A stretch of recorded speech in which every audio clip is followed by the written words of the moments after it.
Perfecto, pues muy buenas tardes a todos ustedes. ¿Cómo están? Bienvenidos a este espacio, a este webinar Bilingüismo, Reflexiones en el Contexto Universitario. Me presento, mi nombre es Sofía Sánchez, soy la coordinadora de comunicaciones de Cidesco y pues es un placer para nosotros que ustedes puedan acceder a este espacio y lo disfruten. Les cuento un poco para las personas que no saben. Cidesco, somos una organización que reunimos alrededor de 18 universidades del suroccidente colombiano y nos enfocamos principalmente en la educación superior. Por esto, estos espacios son muy valiosos, que es un honor que puedan acceder a estas oportunidades, nos permiten crecer académicamente y de conocimiento. Les digo que el webinar del día de hoy estará a cargo de Francisco Justi, gerente de Dynamics Consultores, es experto en educación, desarrollo humano y bilingüismo. Francisco, bienvenido, muchas gracias por estar con nosotros. Sofía, muchísimas gracias. Buenas tardes a todos. Me presento igualmente. Mi nombre es Francisco Yusti. Actualmente soy el gerente de Dynamics Consultores. Somos una empresa de alta consultoría en educación en todos los niveles. Nos dedicamos básicamente a aportar a la transformación de las organizaciones educativas. Es importante porque nos pueden ver básicamente como un think tank, un tanque de pensamiento que reflexiona permanentemente sobre asuntos educativos. Nuestra apuesta básicamente está centrada en el desarrollo humano y esto quiere decir que para nosotros lo más importante son las personas. Es lo primero que tendría yo que decir frente a esto. Agradecerle a CIES por la oportunidad, es muy importante para nosotros que nuestra voz se escuche porque nos gusta profundizar en este tipo de escenarios. Hoy la meta básicamente es intentar sumergirnos en ese océano que supone el bilingüismo. Es una palabra que se pronuncia muy fácil, pero pues tiene sus claros oscuros, ¿no? Pareciera que el bilingüismo solo tiene bondades, solo tiene cosas positivas, pero pues también supone un desafío para las instituciones, en este caso del sector universitario. Entonces, el webinar que se propone se llama Bilingüismo, Reflexiones en el Contexto Universitario. Antes de empezar, quisiera hacer un contexto general de lo que implica el bilingüismo en el mundo y que tiene una huella histórica. Si nos remontamos 5.500 años antes de Cristo, encontraremos que en los pueblos de Mesopotamia, de Asiria, Babilonia y Sumeria, ya había unos rasgos muy claros de intercambio cultural a través de la lengua. Esto por cuestiones básicamente mercantiles, por cuestiones transaccionales y por asuntos también inclusive espirituales y de creencias religiosas. Esto se puede rastrear fácilmente en la literatura. Si nos adelantamos un poquito, nos damos cuenta que el bilingüismo también acompañó al Imperio Romano, por ejemplo, cuando intentó o digamos que impuso el latín como una lengua franca. Esto más adelante veremos que tiene unas implicaciones, ¿no? Hay una frase muy conocida que dice que de los imperios la lengua. Eso es importante porque la historia registra apuestas de este tipo, ¿no? Ya en la Edad Media, también el latín tuvo un lugar, y sobre todo por asuntos más bien de corte religioso. Entonces, para acceder a libros sagrados. Esto es un asunto hermenéutico, ¿no? La Edad Media que comienza con la caída del Imperio Romano y termina con el descubrimiento de América, también apertura un proceso de expansión lingüística, ¿no? En este caso del castellano, el español, en algunos lugares de América. También podemos centrarnos en este proceso, pues, de expansión lingüística con el Imperio Británico, en los finales del siglo XIX. Es importante porque, pues, digamos que allí el inglés empieza a tomar un impulso frente a lo que implicaba imponer un código lingüístico. Posteriormente, con la finalización de la Segunda Guerra Mundial, el inglés pues tomó una fuerza muy grande gracias pues, digamos, a la victoria de los aliados encabezados por los Estados Unidos. Estos procesos de bilingüismo entendido como el cruce de culturas, y esto es importante. El bilingüismo no es solo un cruce de lenguas, es un cruce de culturas, de formas de ser, de cosmovisiones.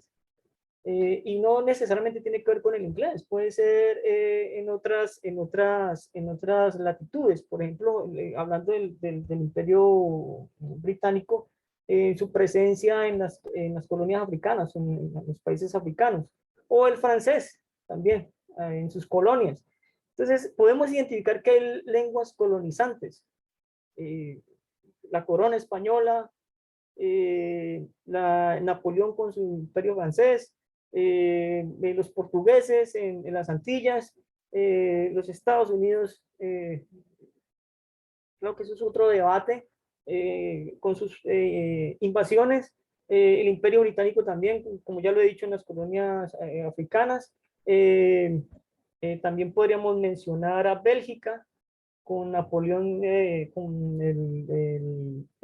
su presencia en algunos lugares de África y su tráfico de esclavos, también se imponen este tipo de lenguas que, como ya dije, resultan colonizantes.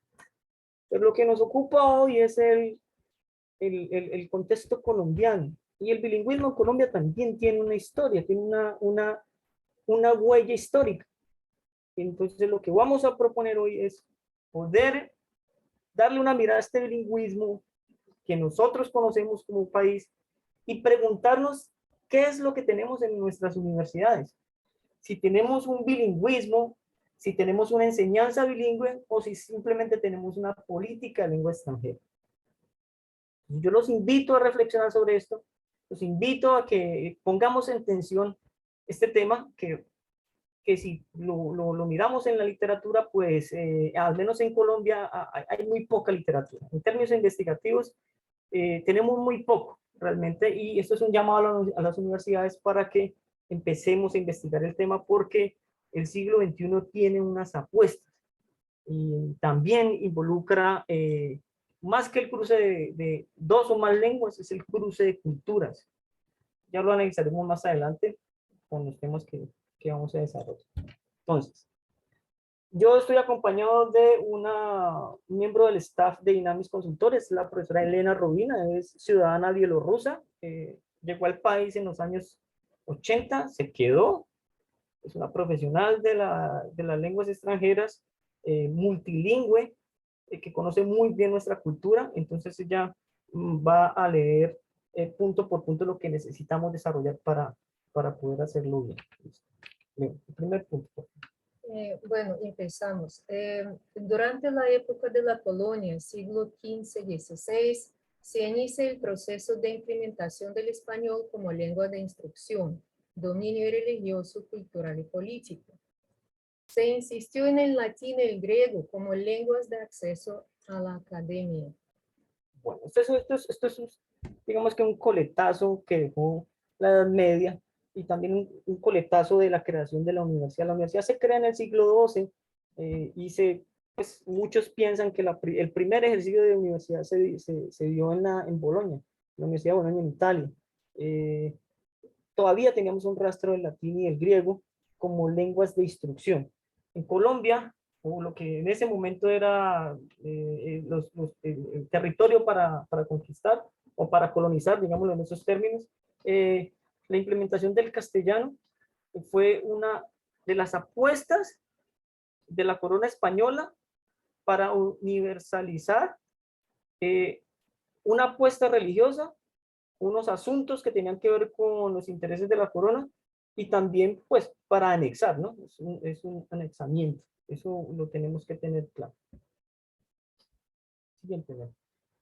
Durante el periodo de la independencia, 1810 a 1819, predominaba la influencia del inglés y del francés.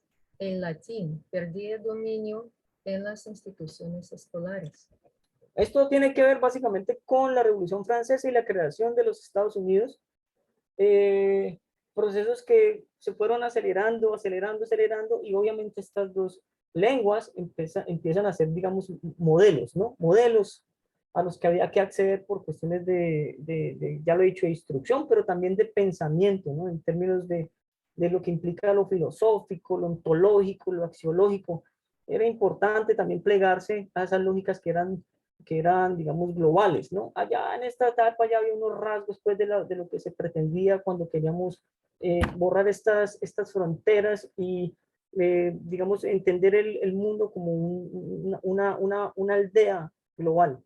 En ese sentido, la lengua es supremamente útil y quienes agencian los intereses nacionales lo saben. Siguiente punto.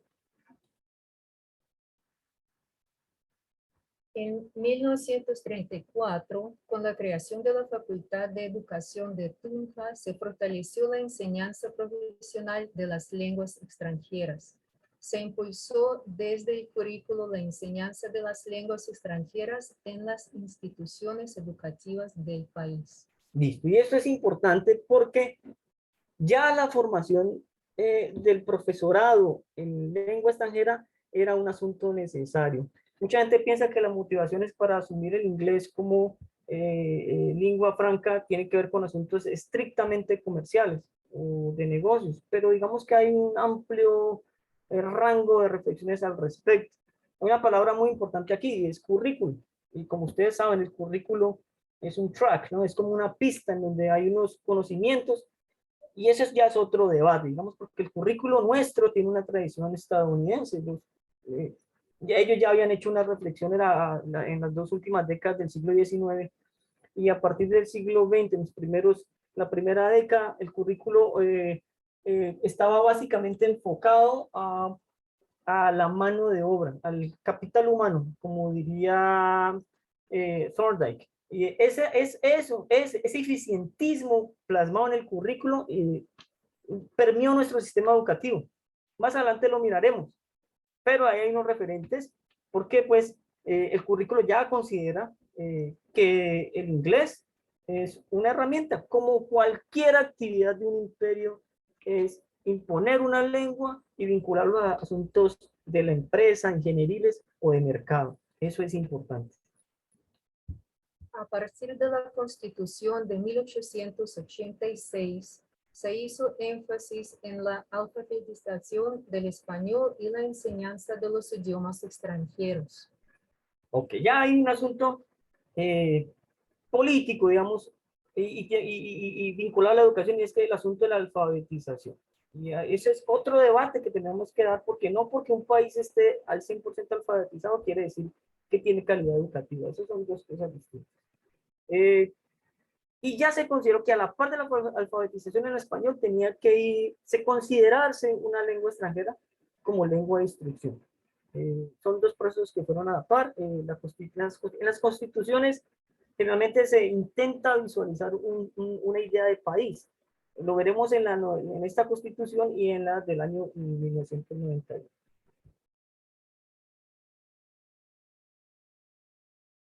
En 1979 se instauró la enseñanza obligatoria del inglés en los grados 6 y 7 y la enseñanza de francés en grados 10 y 11 años.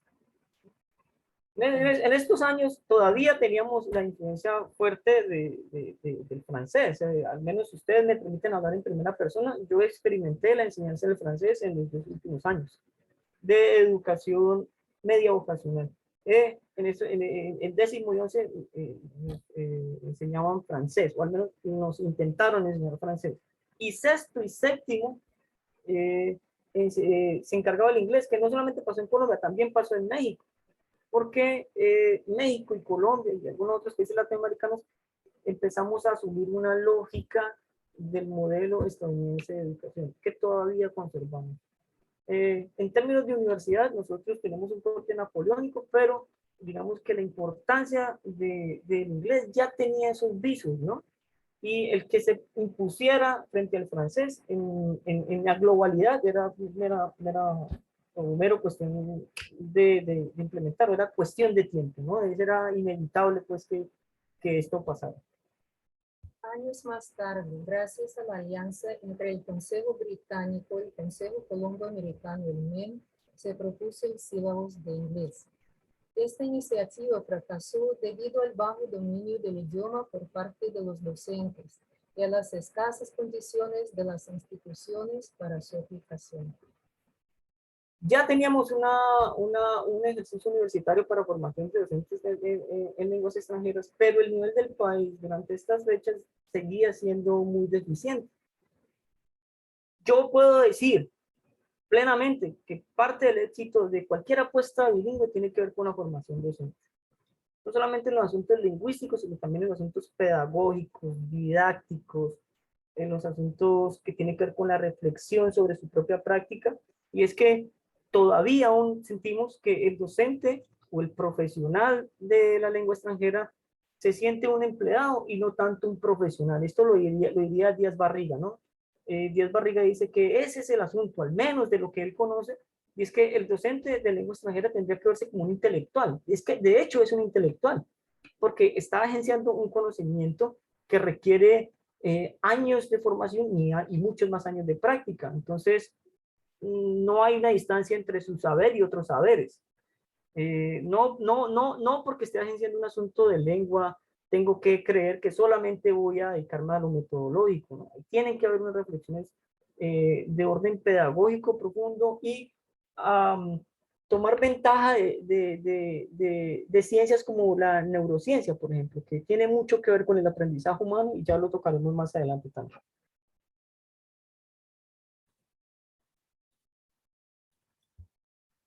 Entre 1991 y 1996 se implementó en las universidades colombianas el proyecto COFE, Colombian Framework for English, gracias a una alianza entre el gobierno colombiano y el gobierno británico.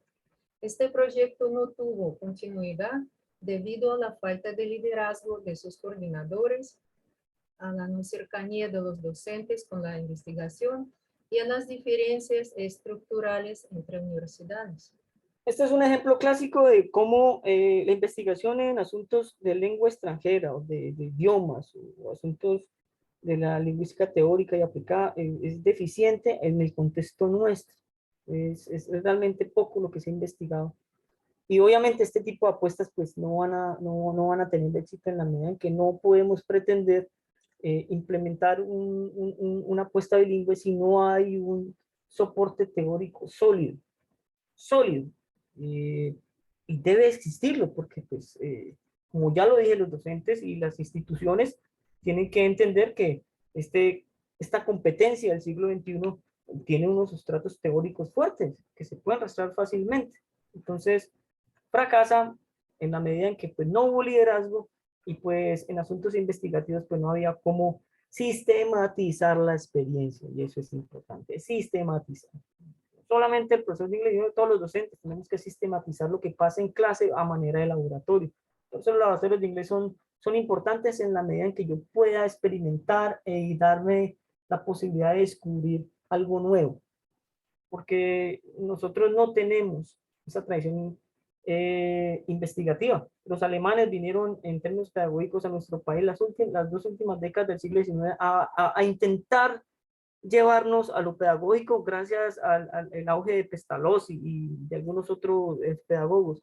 John Dewey ya estaba dando sus primeros pasos, pero no aprovechamos esta situación y obviamente pues la tradición educativa nuestra pues tiene esos atrasos. En 1996, el Ministerio de Educación Nacional emite los lineamientos curriculares en idiomas extranjeros. Ya tenemos un sílabus, ya se aceptó que había que tener un sílabus, es decir, tenemos que tener unos contenidos, tenemos que tener unas mallas, unos caminos que recorrer en ámbitos del inglés, y el MEN, el Ministerio de Educación Nacional, ya ofrece unos lineamientos curriculares, ¿no? Eso quiere decir que, pues, que hay unas formas de ser dentro del currículo para que el inglés, pues ahora lo sabemos, tuviera que ser transversalizado, pero en ese momento obviamente estaba muy desligado de las demás áreas. Nosotros tenemos un currículo fragmentado, insistimos en este enfoque empresarial, ingenieril de poner en módulo las áreas del conocimiento cuando deberían dialogar entre ellas. Y un asunto como el inglés y el español tendrían que agenciar eso. Bilingüismo implica cruce de culturas, no quiere decir que una lengua opaque a la otra, de eso no se trata, porque entonces estaríamos hablando de monolingüismo, y de lo que se trata es de este diálogo, esa sinergia entre dos o más lenguas, que ya tenemos un ejemplos alrededor del mundo. Dale. 1997 se apertura el Programa Nacional de Bilingüismo en instituciones oficiales del país. Ese es el primer intento de los tantos que hemos hecho para poder implementar un programa de bilingüismo exitoso, pero que, como ya he dicho previamente, necesita una reflexión más profunda. No es solamente el activismo, no es solamente creer que el nativo tiene la última palabra y que quien aprende a nivel local también tiene que estar desprendido de la cultura de la lengua 2, de la lengua objeto de estudio, no es que esto es una sinergia, y volvemos insistimos en lo mismo. Obviamente esto está enmarcado dentro de instituciones públicas.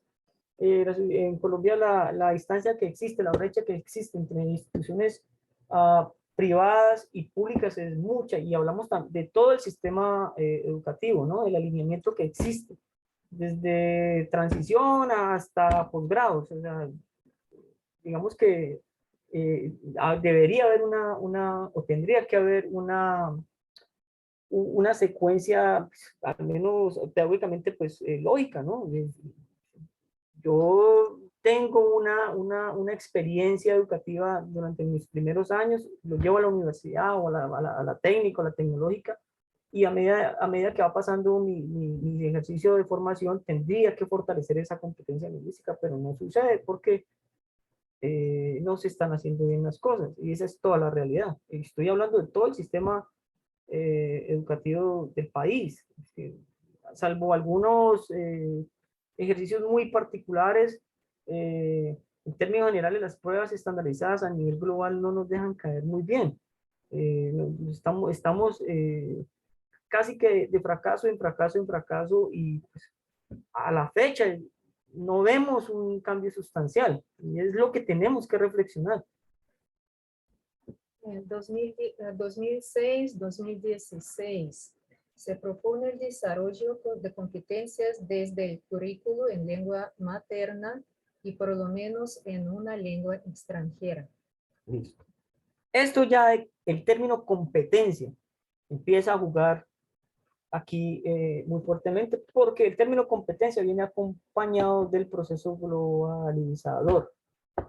Competencia, como ustedes saben, surge a partir de las ideas de Noam Chomsky en el año 1965, y que complementó Delhaims al enfrascar o al ubicar esas apuestas que eran básicamente estructuralistas a los contextos sociales.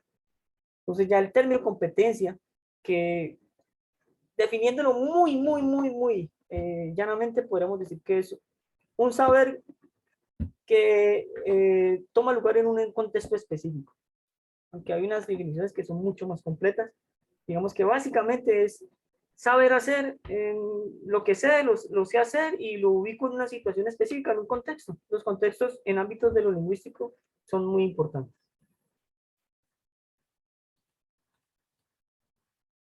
Gracias al proceso de globalización, a los lineamientos curriculares en lengua extranjera, el Plan Decenal de Educación 2006-2016, se propuso el Programa Nacional de Bilingüismo, inglés como lengua extranjera, una estrategia para la competitividad. Aparece otro término importante, que es competitividad. Y esto tiene que ver con, digamos, que una mirada unívoca del asunto de la lengua, ¿no? A pesar de que tiene un gran marco de acción, el gobierno pues apuesta por la competitividad. Pareciera que somos competitivos y tenemos una lengua que me permita acceder a mercados globales, y aparece el término productividad. Entonces, ese es otro rasgo de lo que implica el bilingüismo. Y vuelvo y repito, el bilingüismo tiene muchos contextos, no solamente educativos, contextos sociales, financieros, bueno, de investigación. Entonces, digamos que, pero ese es el enfoque que se le dio cuando se justifica el por qué el inglés tiene que ser la lengua extranjera que opera en este país, y pareciera que solamente tiene que ver con el asunto de la productividad, cuando también tiene otros escenarios en los que puede ser supremamente útil.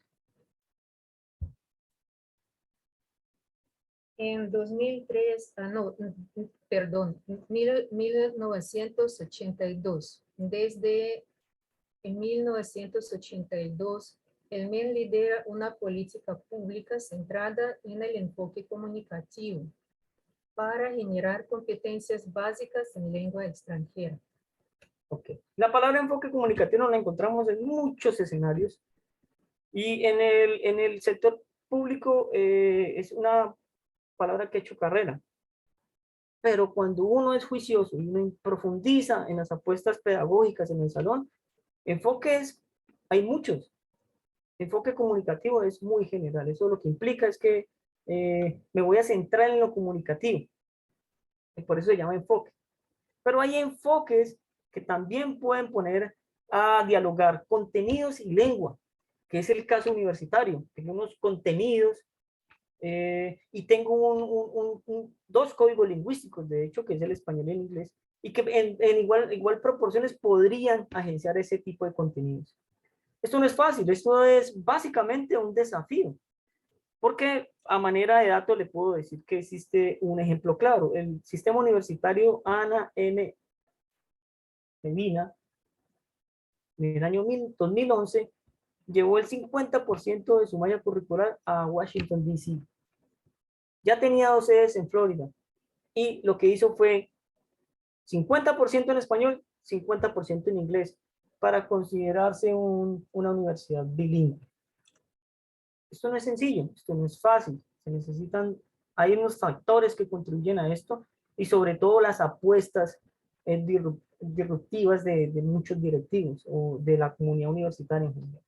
Sería bueno encontrarse este tipo de escenarios, reafirmando pues que no son ejercicios sencillos, ¿no? Había que tener muchas comprensiones para poder llevarlo a cabo, pero se puede hacer. Ya no son muchos los ejemplos, porque cuando pensamos en universidades bilingües, lo que podemos encontrar en el rastreo es que hay universidades como Oxford, Cambridge o Harvard que profundizan en la enseñanza del inglés o de algún otro idioma, pero considerarse como universidades bilingües bajo este modelo cultural es difícil encontrar un ejemplo.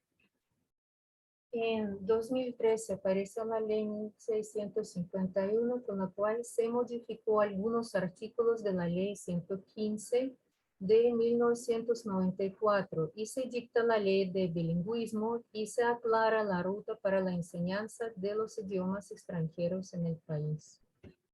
Entonces ya la ley 115 de educación incluye una política de bilingüismo que requerirá muchas más cosas de las que se han hecho hasta ahora, porque hablar de bilingüismo en nuestro país, cuando somos una sociedad multicultural y plurilingüe, no multilingüe, pues insistimos, es algo que va a requerir mucho de trabajo. Pero por lo menos ya en la ley 115 se incluye la necesidad de trabajar en otras formas de explicar lo que sucede en el mundo a nivel global. Esto ya en la universidad lo dice Martha Nussbaum, una filósofa estadounidense que profundiza sobre el desarrollo humano y dice, literal en su texto, sin fines de lucro, lo recomiendo, pues que la lengua extranjera es un aspecto descuidado en las universidades, porque no se entiende que los estudiantes ya no se pueden limitar a su realidad. Otro pensador, Paul Virilio, es un urbanista, pues nos diría que en este siglo no nos podemos mover mucho físicamente, nos podemos quedar en nuestra habitación, pero podemos viajar alrededor del mundo.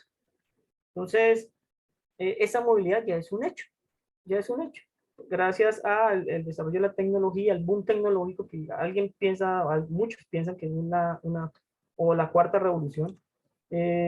Entonces, el inglés, el francés o las lenguas que tengan que ser pueden vehicularizar muchas apuestas.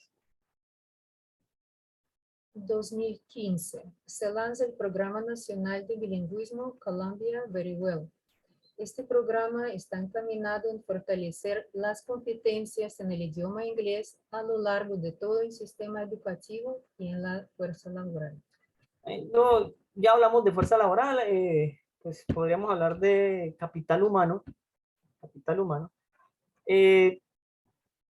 Y básicamente lo que se pretende con este programa, que ya tiene 10 años, pareciera que hemos entendido que los procesos de bilingüismo no se pueden agotar en 4 años. Los de bilingüismo son procesos largos, que requieren paciencia, ensayo y error, que requieren una apuesta decidida de las instituciones, y no son tan de un cuatrenio, ¿no? Es realmente imposible. O sea, hay que entenderlo desde un ejercicio de largo aliento, ¿no? A largo plazo. No podría ser así. Entonces, digamos que este programa de bilingüismo del que yo personalmente he escuchado, he leído mucho, pero he escuchado poco, pues quisiéramos que tuviera otro fin, ¿no?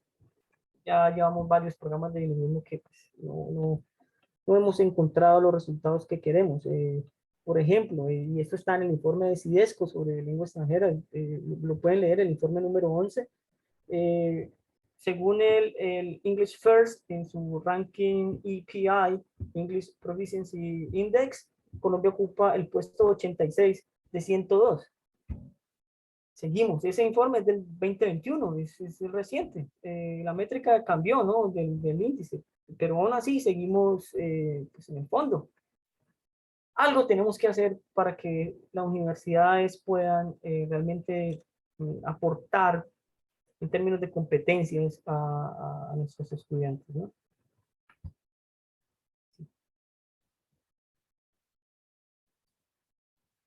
¿Qué se entiende por bilingüismo? ¿Qué se entiende por bilingüismo? Yo invitaría primero a entender multilingüismo y plurilingüismo. Según el Instituto Virtual Cervantes, el multilingüismo es la capacidad de hablar en 2 o más idiomas o sistemas lingüísticos en el mismo marco y en el mismo ámbito. Un ejemplo de eso, por ejemplo, es Suiza. Suiza tiene 4 lenguas oficiales: alemán, francés, italiano y romanche. Otro ejemplo es Canadá. Canadá tiene 2 lenguas oficiales, inglés y francés. Multilingüismo. Colombia no es una nación multilingüe, es multicultural. Plurilingüe. ¿Qué se entiende por plurilingüe? La capacidad que tiene un sujeto, un individuo, de hablar 2 o más lenguas. Un individuo o una comunidad. Nosotros somos plurilingües. Tenemos comunidades en los departamentos, en los territorios, en donde existen lenguas locales. Un ejemplo, por ejemplo, de multilingüismo puede ser, digamos, Bolivia. Bolivia es plurilingüe. Bolivia es plurilingüe. Ecuador es plurilingüe. Perú es plurilingüe. Puerto Rico es multilingüe. Español e inglés. Entonces hay que entender muy bien conceptualmente cuando hablamos de multilingüismo y de plurilingüismo, porque no son 2 cosas iguales. En una, los sujetos y las comunidades tienen mucho que decir, en la otra tiene mucho que ver con las lenguas oficiales. Eso tiene que estar claro.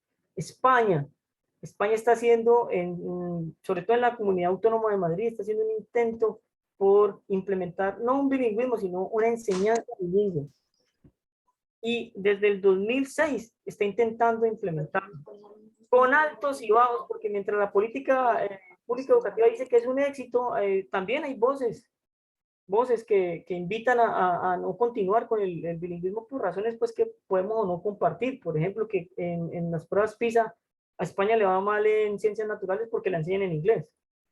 Y eso es un debate. hay un documental que también les recomiendo que se llama La chapuza del bilingüismo. Lo pueden encontrar en YouTube. Es muy interesante.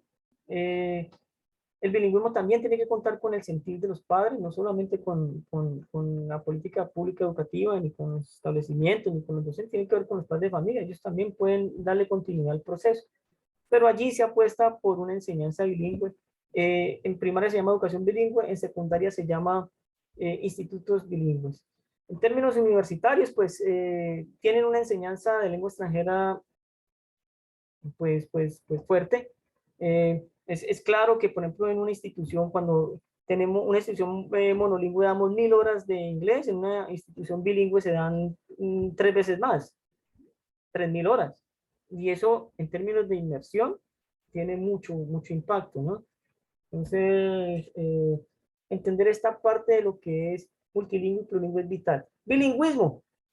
Bilingüismo, personalmente pienso que es una sinergia de culturas, de 2 o más culturas, sinergia. Y es que yo no me impongo como lengua 2 a la lengua 1, porque necesitamos que caminen de la mano. Necesitamos esa sinergia. Una lengua no puede opacar a la otra, aunque hay estudios que dicen que en contextos reales una tiene que opacar a la otra. Por ejemplo, en la India, el inglés y las múltiples lenguas que hay allí tienden a opacarse, el inglés tiende a opacar las otras. Ahora, mucha gente piensa que el inglés como lengua franca es un asesino de lenguas, tiende a opacar otras lenguas locales y eliminarlas. Hay unos datos ahí que hablan de cientos de lenguas que mueren diariamente, precisamente por esta preferencia por la lengua franca, que en este caso es el inglés.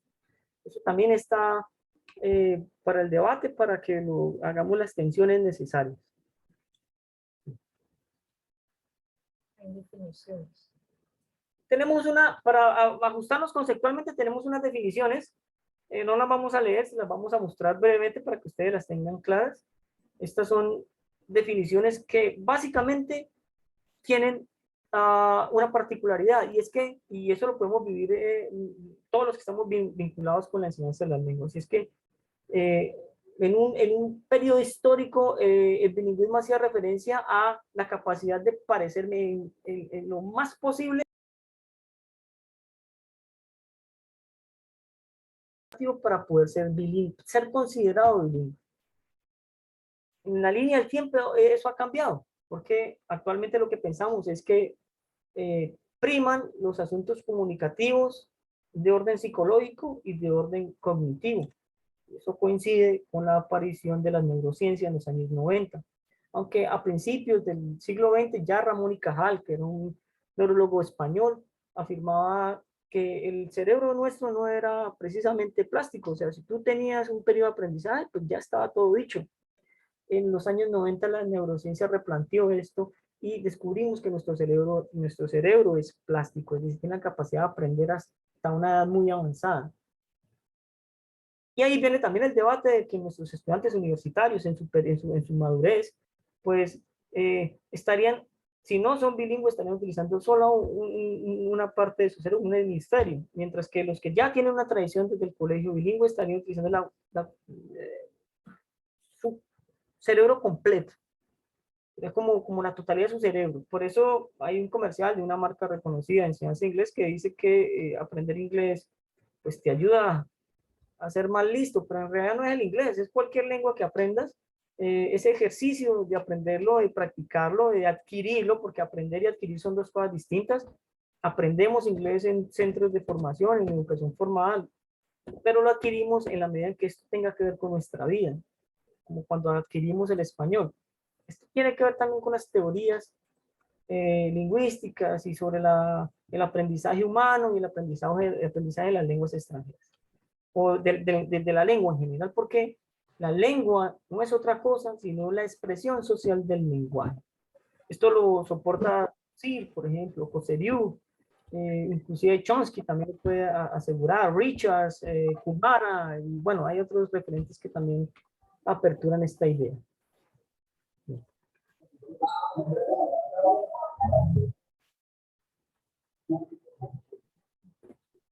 Bloomfield. Listo, aquí vamos a pasar las definiciones, Elena, por favor, y seguimos al siguiente punto. Ahí tenemos brevemente la siguiente, más definiciones.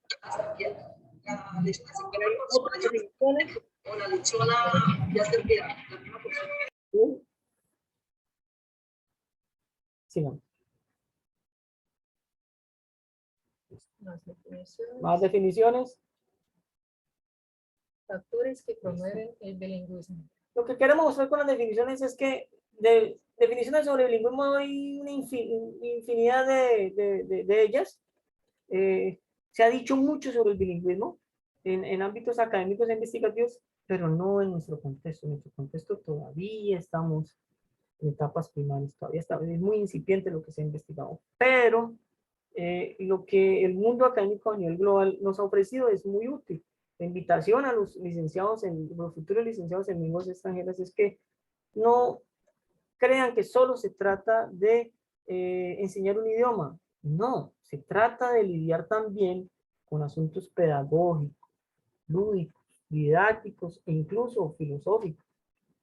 Porque la lengua, que repito, es la expresión social del lenguaje, tiene unas implicaciones muy fuertes en nuestra psique. Entonces, ¿qué puede favorecer o cuáles son los factores que pueden favorecer el bilingüismo? Francamente no creo que exista en la universidad. Existe una política de lengua extranjera. ¿Qué factores pueden a futuro favorecer el bilingüismo en la universidad? Que son los siguientes. Pueden haber muchos más, aclaro, ¿no? Y se vale aportar más a esta discusión, a este debate, porque pues estos son unos que nosotros hemos identificado, pero pueden haber muchos más. Yo seguramente ustedes tienen muchos más. ¿Cuáles son? Políticas institucionales, pruebas estandarizadas tipo Saber Pro, ambientes virtuales de aprendizaje, investigación académica, asuntos vinculados a la internacionalización y la movilidad académica, calidad educativa, formación docente. Voy a quedarme en Saber Pro. Las pruebas Saber Pro en el módulo de inglés en el 2021 arrojaron un promedio, 116. El promedio nacional es 150. El promedio a nivel nacional fue en el módulo de inglés 116. Es muy bajo, muy bajo. Si la media es 150, 116 es muy bajo. ¿Qué quiere decir esto? Que posiblemente lo que se hace en las universidades no se está llevando a la práctica, porque las lenguas, como el nombre indica, tienen mucho que decir en términos de los otros contenidos y no se está transversalizando. Para eso hay enfoques ideales. Yo propongo, hay dos. Por ejemplo, el ESP, el English for Specific Purposes, ESP, pero también, y por el que yo siento una predilección, es el CLIL, el Content Language Integrated Learning.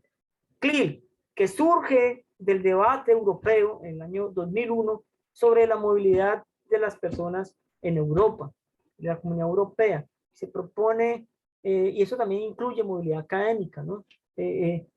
Un enfoque que sea capaz de poner a dialogar contenidos y lengua. No es que el profesor de contenido, del área que usted quiera en la universidad, en la ingeniería, en la administración, lo que usted quiera, tenga un profesor de inglés al lado traduciéndole, porque eso es honestamente tonto. En la traducción se pierde mucho del sentido. La traducción es una mera interpretación y el sustrato real del mensaje a veces no está completo. Entonces, se trata que los profesores de las áreas, de las asignaturas, tengan un nivel de inglés en términos del marco común europeo superior a B2 o más, para poder ejercer un conocimiento.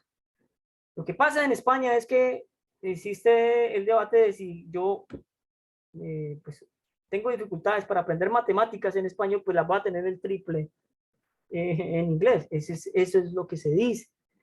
Pero piénsenlo, si yo voy a enseñar la historia de la corona británica en español, pues a mí nadie me dice que no lo haga.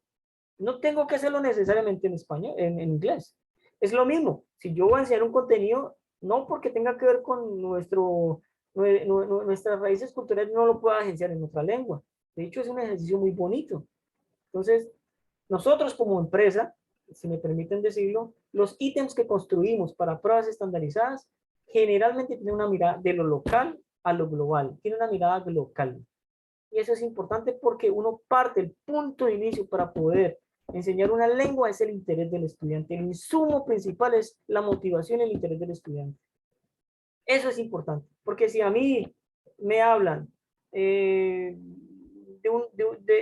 rompimiento de un iceberg por allá en el Polo Norte, pues, es difícil, ¿no? Que me conecten, pero si me hablan de la Feria de Cali, del mío, si me hablan de las Tres Cruces, si me hablan de la papa rellena, pues yo voy enriqueciendo esto. El CLIL considera 4 factores: content, culture, cognition and communication.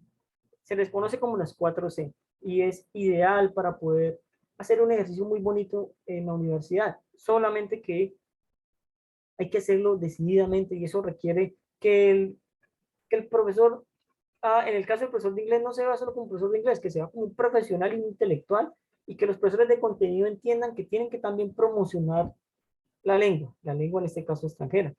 Ese es un camino, ese es un camino. ¿Qué otro factor encontramos allí? ¿Me repites, Elena, por favor? Políticas institucionales, pruebas estandarizadas tipo Saber Pro, ambientes virtuales de aprendizaje, Listo. investigación. En los ambientes virtuales de aprendizaje hay una estrategia que se llama COIL, Cooperative Online International Learning. Es posible hacer ese tipo de, o implementar esas estrategias con universidades extranjeras, en donde también se trabaja en asuntos investigativos, por ejemplo. La publicación de papers o seminars o webinars, como usted quiera llamarlo, eso es perfecto. El COIL es perfecto para eso. De hecho, tiene esa pretensión, poder agenciar conocimiento entre docentes y estudiantes, pero manejando 2 códigos lingüísticos. Es muy importante. Entonces, no se trata solo de hacer una lengua, porque entonces estaríamos en un contexto monolingüe, es imposible, es la sinergia entre 2 códigos lingüísticos o más. Eso sería importante.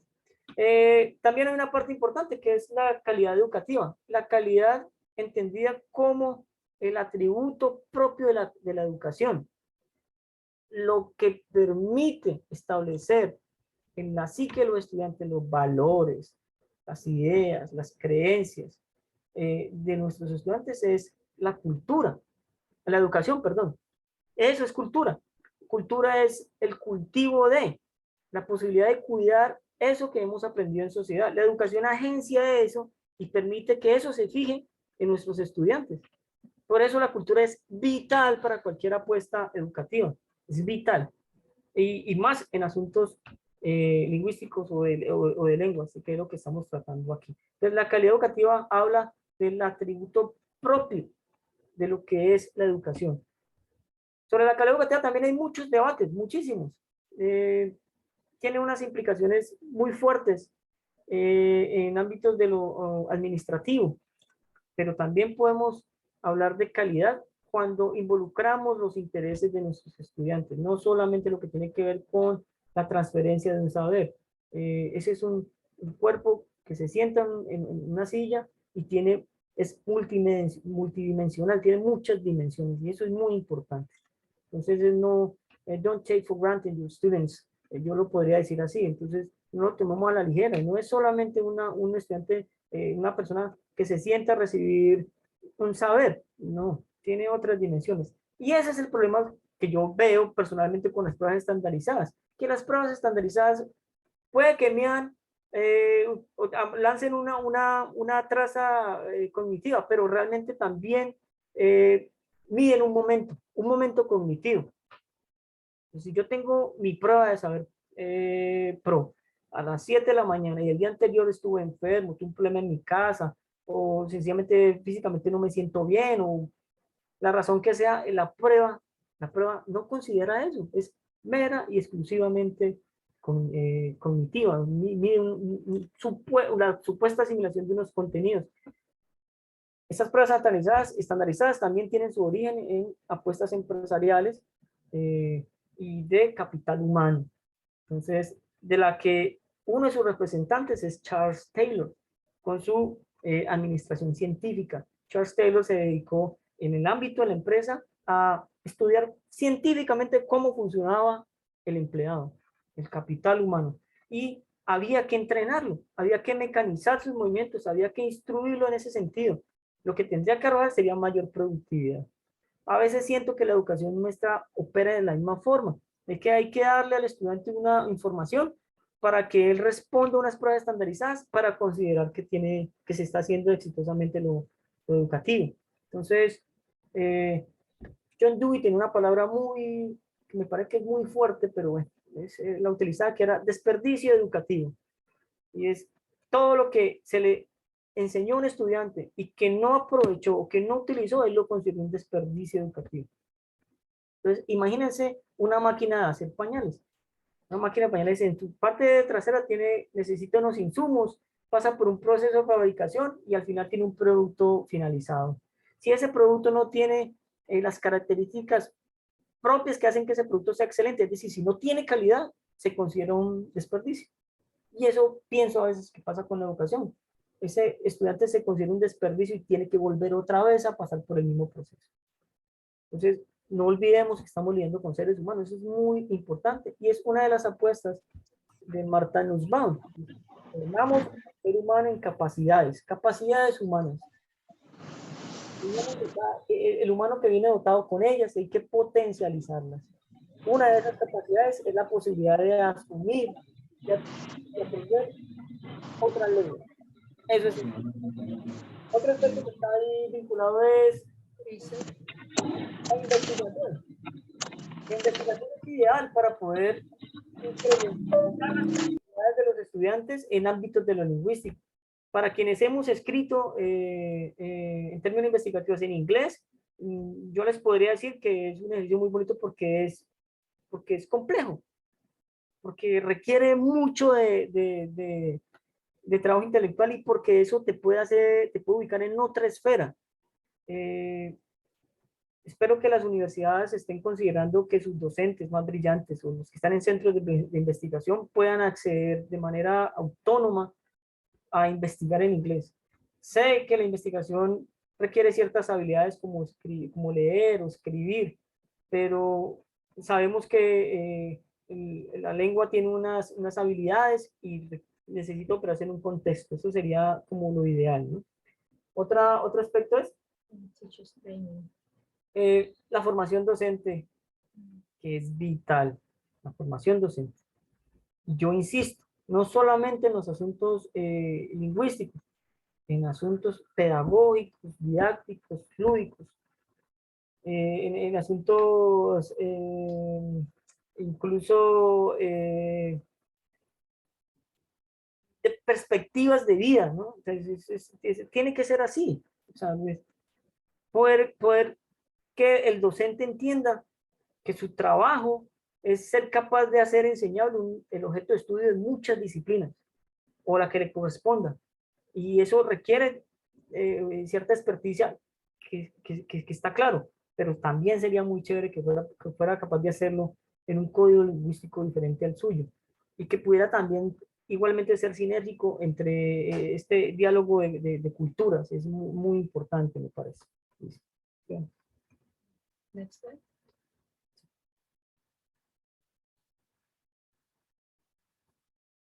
Situación actual del bilingüismo en la universidad. ¿Cuál es la situación actual del bilingüismo en las universidades? Y preguntémonos qué es lo que pasa en las universidades. ¿Realmente existe el bilingüismo? ¿O tenemos una enseñanza bilingüe? ¿O tenemos una política de lengua extranjera? Yo creo que es esto último. Lo que pasa es que esto último está desligado de la apuesta curricular o de las apuestas propias de la universidad. No digo que en todas, seguramente hay unos ejercicios muy, muy concretos en los que la lengua extranjera hace esa transición y puede permear otras áreas.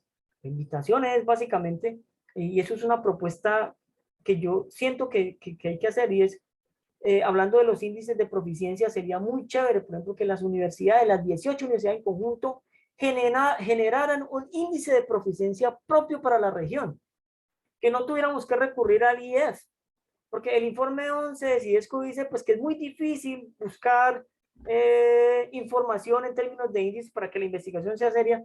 Es difícil porque a nivel local no tenemos eso. Qué chévere que las universidades se juntaran y en un ejercicio investigativo crearan un índice de proficiencia propio que midiera los niveles de competencia de sus estudiantes y que sirviera de base investigativa o que sirviera de insumo, porque tenemos índices de competitividad en el valle, en la gobernación y supongo que en la alcaldía, y tenemos índices pues el marco común europeo, pues que el marco común europeo es una taxonomía, es una rúbrica.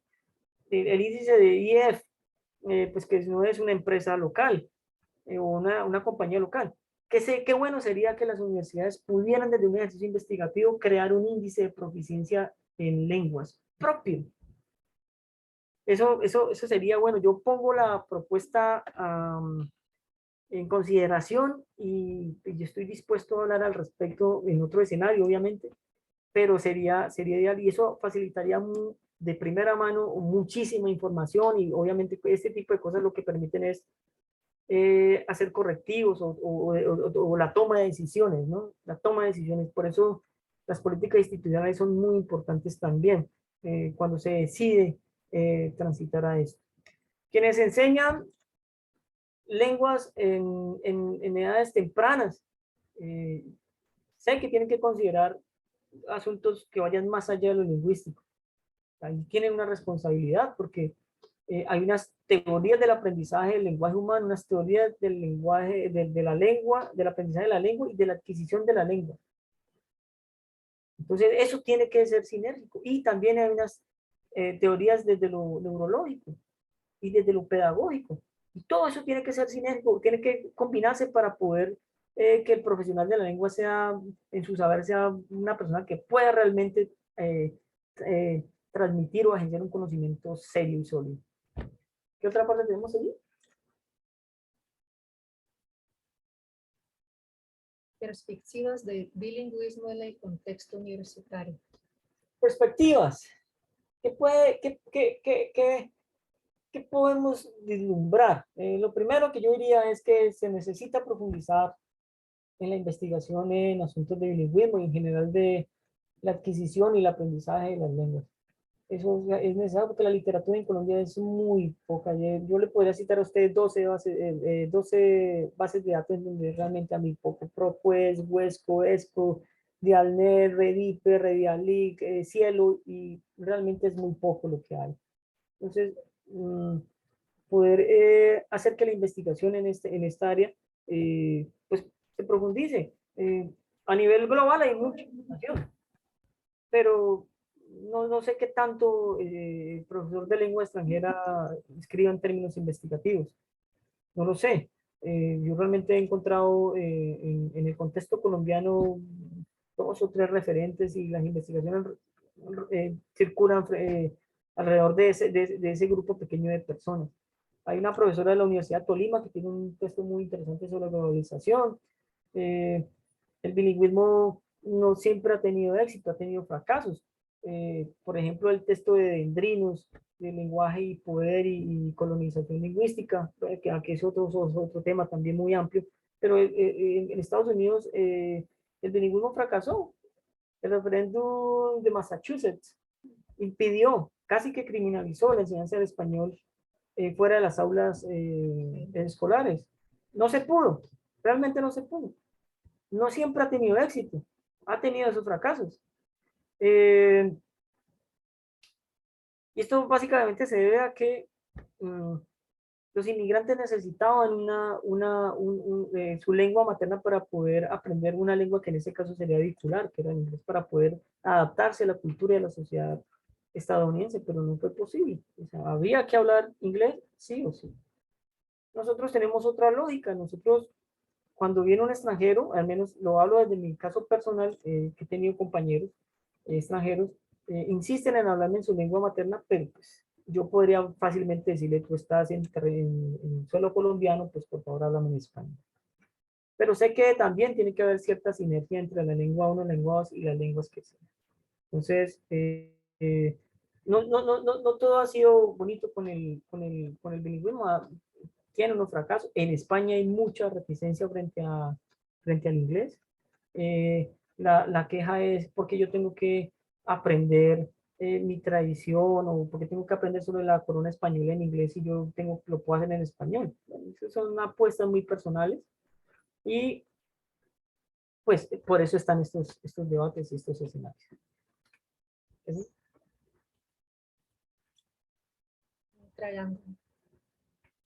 Para hablar de una perspectiva del bilingüismo, yo afirmo que sí o sí, quien esté involucrado en estas apuestas tendría que considerar esta triada. La relación que existe entre el docente y el estudiante, que se media a través de la didáctica, específica o general. La relación que existe entre el estudiante y el conocimiento, y eso tiene que ver con las teorías del aprendizaje humano. Y ya dije que también tenía que ver con las teorías de la adquisición de la lengua, y también tenía que ver con las teorías del aprendizaje de la lengua extranjera. Literatura sobre esto hay mucha. Se necesita rigor, mucho rigor. Entonces, el entendimiento de cómo aprende un ser humano desde edades tempranas hasta su adultez, una lengua propia o extranjera, o cómo la adquiere, se necesita entender, se necesita comprender, porque eso abre puertas en nuestro ejercicio pedagógico. Eso téngalo por seguro. La relación que existe entre el conocimiento y el docente, y eso está agenciado por el currículo. La relación que tiene el docente con eso que tiene que hacer enseñable. Ya les dije que el currículo tiene una tradición, al menos el nuestro, todavía tiene una tradición estadounidense. Referentes allí, si los quieren citar. Frank Bobby, Harold Crabb, Wallace Charters, Thorndike, y ya les cité a Díaz Barriga. Ellos se encargaron de establecer un currículo que primara la vida adulta, que diera competencia, bueno, en ese tiempo no se llamaban competencia, pero sí saberes que permitieran que el adulto fuera productivo. Yo podría decir que descuida un poco las otras dimensiones, aunque Charters y Crabb tienen una apuesta más global, más de considerar otras dimensiones del sujeto, pero por ejemplo, Bobbitt, que era un administrador educativo, decía que tenía que ser eficiente hasta la hora del descanso, entonces tenía que ser medido. Por alguna razón ustedes ven en las escuelas, en los colegios, que el timbre tiene un tiempo, 30 minutos, no puede ser más, no puede ser menos. Eso es eficientismo. Entonces, esa relación que tiene el docente con el currículo es vital. ¿Qué es lo que tengo que enseñar? ¿Cómo lo tengo que enseñar? ¿A quién se lo tengo que enseñar? ¿Para qué lo tengo que enseñar? ¿Y cuáles son las apuestas propias de la institución? Entonces, el bilingüismo requiere este tipo de análisis. No es tan sencillo como solo enseñar inglés, porque entonces nos quedamos en lo metodológico y simplemente enseñamos inglés. Y de eso no se trata. Hay que portarse como un profesional y un intelectual. Si hay ambientes bilingües en los que les hablé del enfoque CLIL, pues básicamente profesores de contenido y profesores de lengua tendrían que tener una conversación permanente. Porque no es lo mismo enseñar inglés como asignatura que enseñar un contenido en inglés. Esas son dos cosas distintas.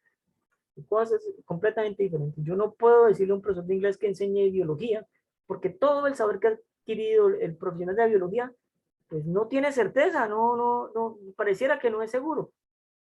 Pero todo el saber que tiene un profesor de biología, cuando promociona la lengua o cuando aprende una lengua, pues hace que lo que va a agenciar pues tenga mucho de solidez científica, en el caso de la biología.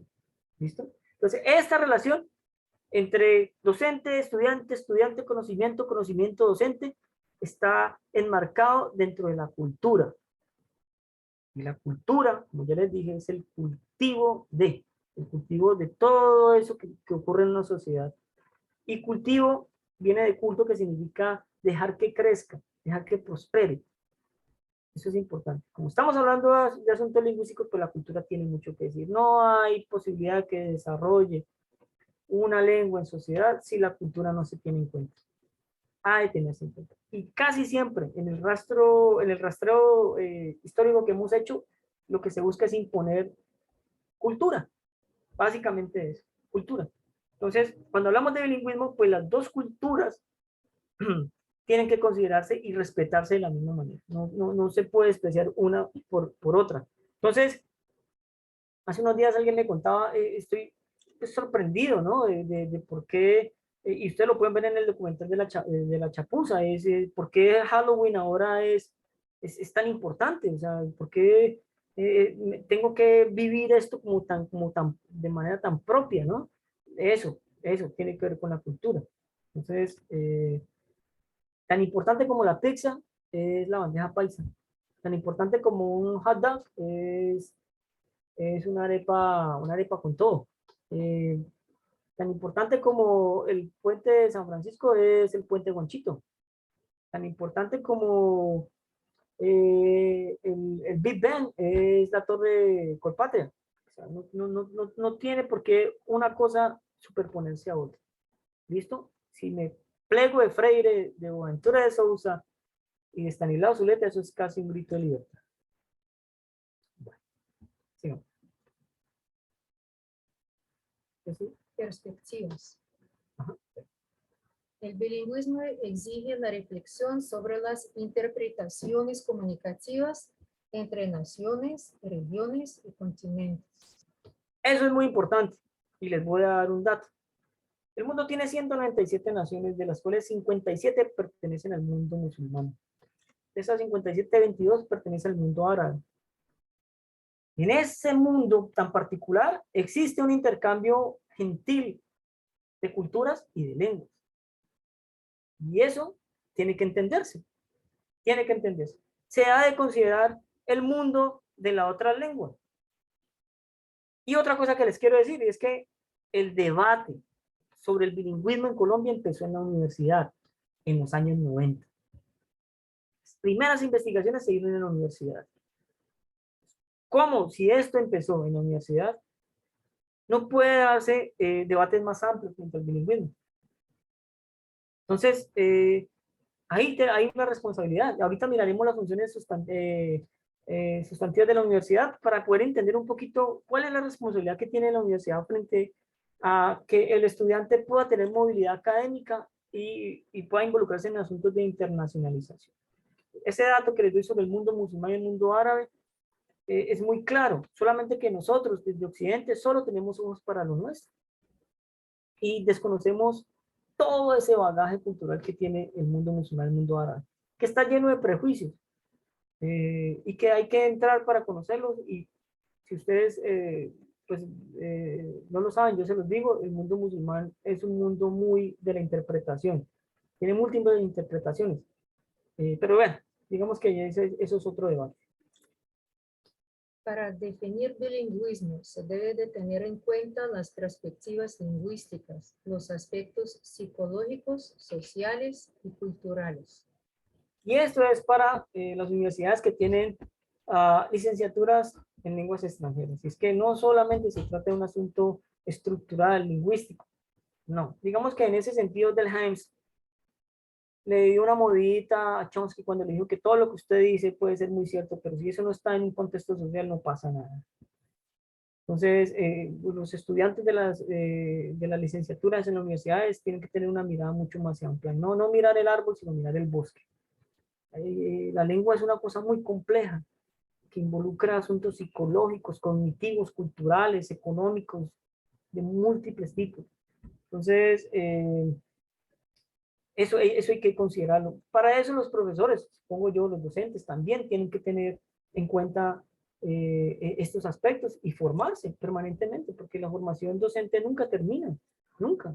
Así como los estudiantes progresan y llegan a un momento a convertirse en maestros, igualmente el maestro tendrá que seguir fortaleciendo sus áreas, ¿no? La enseñanza y el aprendizaje en ámbitos de bilingüismo exige una discusión sobre multiculturalismo, plurilingüismo, biculturalismo, la interculturalidad y la bialfabetización. Ya saben ustedes que la alfabetización en Colombia comenzó décadas atrás. Ese proceso de tener una bialfabetización, lo que implica es un modelo que perfectamente el CLIL podría saldar, y es, vamos a aprender en dos sistemas lingüísticos a la par. Nosotros, Dynamis Consultores, cuando tenemos proyectos de implementación bilingüe, apostamos por un bilingüe coordinado, no compuesto, un bilingüe balanceado, no sujeto. ¿Eso qué quiere decir? Que el estudiante tiene a su disposición dos sistemas lingüísticos que le permiten ser quien es en ámbitos sociales. Si tú le hablas en inglés, opera en inglés. Si tú hablas en español, opera en español. Sin necesidad de traducir, sin necesidad de apoyarse en la lengua 1, puede operar tranquilamente. Bilingüe coordinado. El bilingüe compuesto es aquel que necesita la lengua 1 para poder operar en la lengua 2. Entonces, es la persona que normalmente tiene que apelar a la traducción para poder llegar a algún lugar. Entonces, ¿qué es lo que históricamente hemos hecho, no? Y cuando centramos nuestra apuesta en lo gramatical o meramente en las actividades, lo que estamos es buscando que el estudiante apele a su lengua 1 para poder tener éxito. Entonces, que es un poco la correspondencia al bilingüe balanceado, que es capaz de balancear las dos lenguas, equilibrarlas y poder operar tranquilamente sin inconvenientes. Eso sería como un mundo ideal, pero que es alcanzable, ¿no? Entonces, parece una contradicción, pero pues es posible hacerlo. De hecho, en Cali tienen mucho. Bueno. El bilingüismo como política pública debe admitir el debate sobre aspectos sociales, cognitivos y pedagógicos que identifican el desarrollo de la competencia comunicativa de una lengua extranjera en este siglo XXI. Y eso lo que quiere decir es que la política pública educativa en este país no tiene que centrarse en asuntos meramente de competitividad. Es muy sesgado. O sea, yo tengo que aprender una segunda lengua en el caso de China. Por ejemplo, China tiene el mandarín, pero tiene como segunda lengua el inglés. Pero las motivaciones de ellos tienen que ver básicamente con asuntos comerciales para ser competitivos. Si ustedes quieren investigar, investiguen el examen también Gaokao. Yo creo que ustedes lo han escuchado. El Gaokao es un examen que permite que los jóvenes accedan a la universidad y tengan un proyecto de vida. Si no, pues tienen que quedarse trabajando y pues en las mismas condiciones.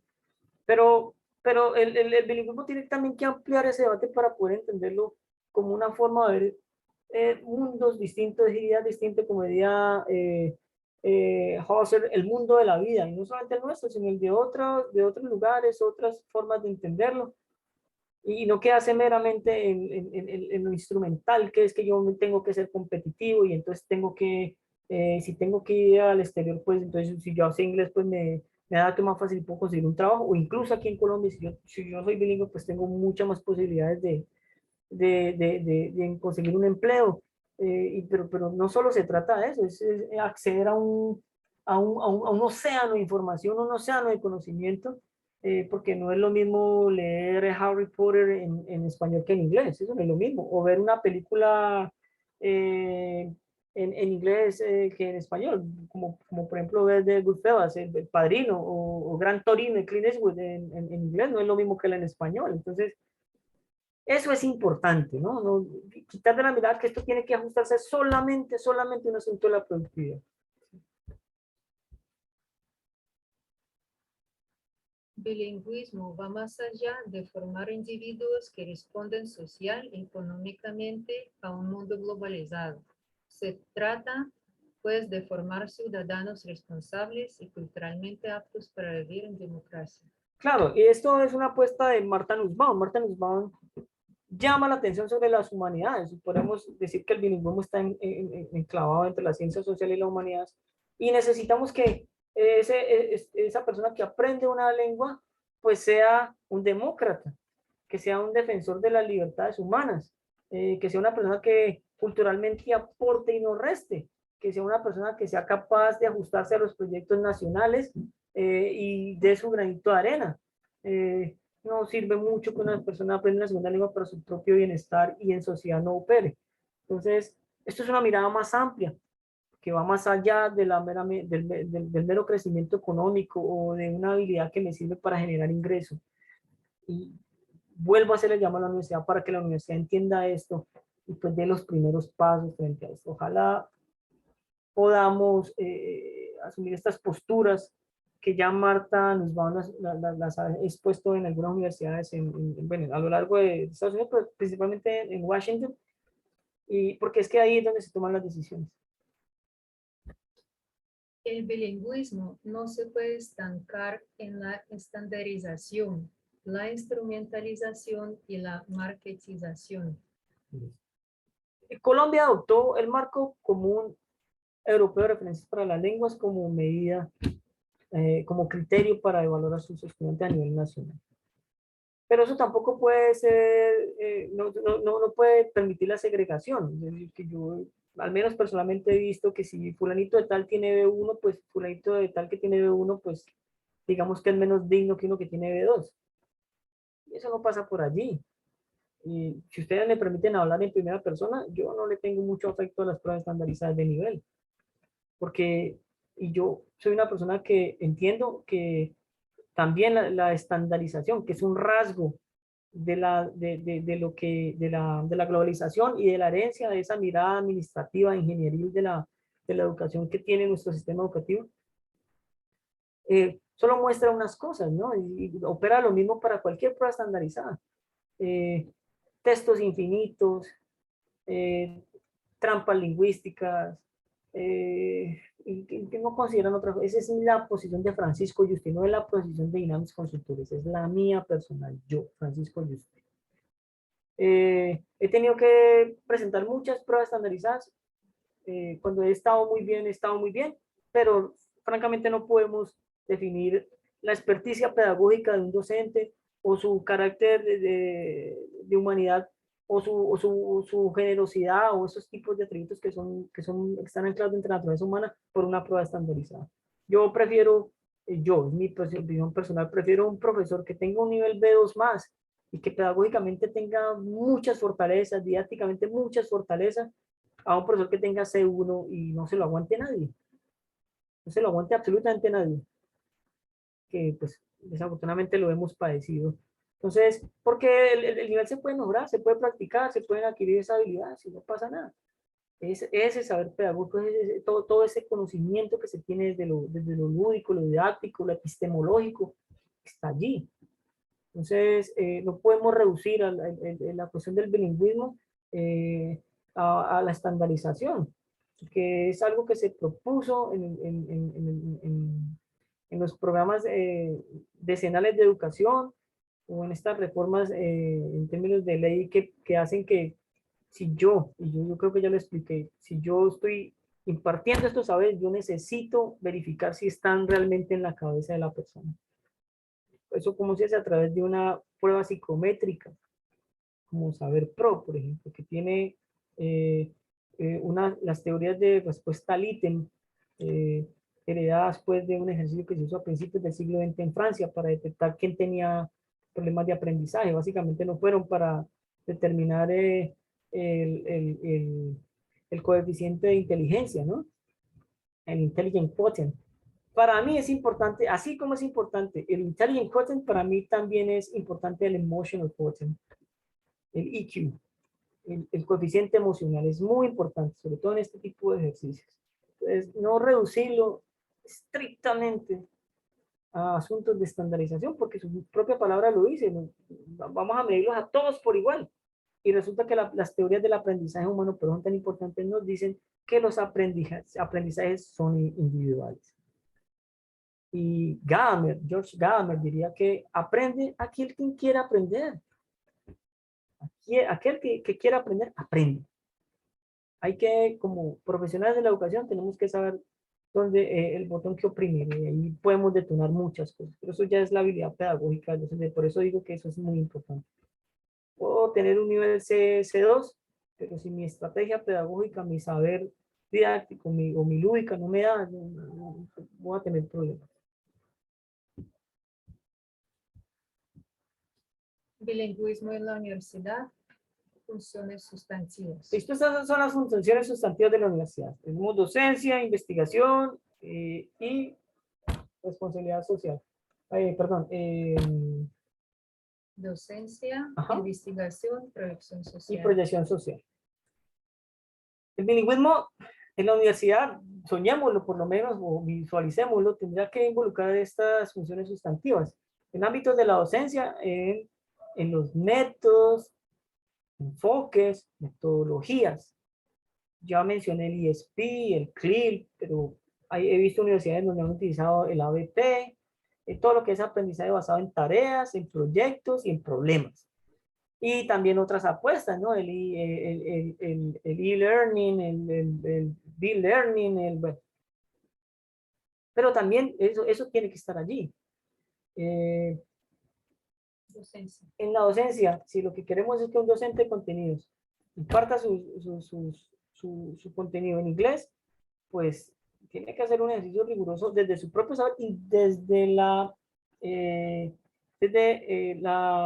el impulso a la lengua extranjera, ¿no? Sería un proceso muy bonito. La investigación, repito, es profundizar en los asuntos del bilingüismo en el contexto colombiano. Allí es importante. Hay unos documentos que hablan de bilingüismo en el Valle del Cauca, pero son muy pocos. Alguno que emitió la Universidad del Valle, la Universidad de La Salle tiene uno, el Banco de la República tiene un informe sobre bilingüismo y básicamente su mirada es centrada en la productividad y la competitividad y pues no es de extrañar. Entonces, si yo tomo los datos del bilingüismo, los que arrojan el MEN, pues yo puedo encauzarlo a donde yo quiero. Pero la mirada del Banco de la República, que es un informe del 2012, es básicamente en ese sentido. En investigaciones, que los investigadores, y ojalá haya muchos docentes de inglés, puedan investigar estos asuntos que tienen que ver con el bilingüismo. Pero no solo sobre bilingüismo, sobre cualquier área del conocimiento que también requiera pues el concurso de una lengua 2, ¿no? Y en la responsabilidad social, pues en la proyección social, ustedes saben que todo lo que produce la universidad, todo lo que produce como saber, tendría que compartirlo en comunidad. Eso todo lo bueno que produce, tendría que compartirlo con la comunidad. Esto es una apuesta que requiere, hoy es mucho trabajo, el desafío es grande, ¿no? No es así nomás como presentar una diapositiva, ¿no? Eso requeriría muchísimas cosas. Pero créanme que hay universidades que ya lo están pensando, si es que ya no lo han hecho. Pero no tengo un registro personal, sería irresponsable si lo hubiera. Pero sé de un par de universidades que lo están pensando. Pero también, pues, obviamente requiere recursos, infraestructura, talento humano. Por eso yo digo que la formación docente es clave. Cualquier decisión que tome la institución en ámbitos de política educativa no va a ir a ninguna parte si no cuenta con el docente. El docente es vital. The teacher is key. Es vital. Porque él es la punta de lanza de las apuestas institucionales. Por eso la formación es importante. Y no me refiero solamente a adquirir un nivel de proficiencia. Eso va más allá. Va más allá. Y si eso fuera así, pues ya lo hubiéramos hecho. Pero no, faltan muchas más cosas allí. Esos componentes que yo he planteado aquí en este espacio en el que he hablado. Esta es la última diapositiva. ¿Qué hora tenemos, Lena? Las 5:25, no digo 35, perdón. Bueno, faltan 25 minutos para que termine este espacio. Está pactado hasta las 6 de la tarde.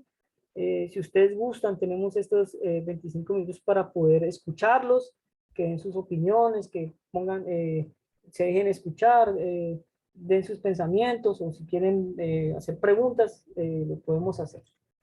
Perfecto, Francisco. Pues primeramente yo te quisiera agradecer por el espacio. Me parece muy importante pues pues lo que comentabas de conocer la importancia del bilingüismo y de todos los escenarios pues que se abren con esto, entender que no es un camino fácil, entender que abre muchas más puertas de las que uno cree, pues también comprender que se abre mucho también pues la mente, entender, como hablabas de lo de la democracia, ser individuos que entendían la democracia, que entendían las libertades a partir de la cultura del bilingüismo. Teníamos aquí una pregunta del docente Oscar Eduardo Rivas que dice, ¿en nuestro país todavía se podría hablar de bilingüismo teniendo en cuenta la escasa sinergia cultural entre ambas culturas? Listo. Nosotros lo que hemos tenido, y voy a ser un poquito directo en esto, yo suelo ser un poquito más político, ¿no? Pero nosotros pareciera que tenemos una subordinación cultural, ¿no? Pareciera eh, que seguimos patrones culturales que todavía no hemos entendido, pero los seguimos. Y pareciera que los que hemos vivido, porque pues personalmente yo lo he vivido, seguir el role model de un hablante de inglés, era como la salida. Nosotros tenemos una lengua oficial que es el español, no tenemos otra lengua oficial. Y tenemos muchas lenguas locales, por eso somos plurilingües. Sí somos multiculturales. Y como he dicho, pues generalmente tenemos una especie como de colonización lingüística como muy pasiva, pero sabemos que está allí.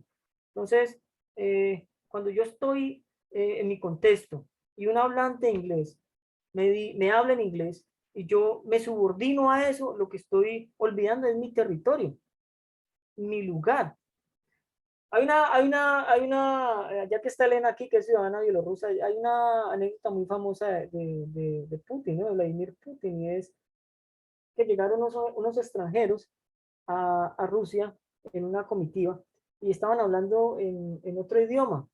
Y él les dijo, ustedes hablan muy bonito, pero antes de hablar su idioma, recuerden que están en la madre Rusia. Aprendan ruso y después los escucharemos.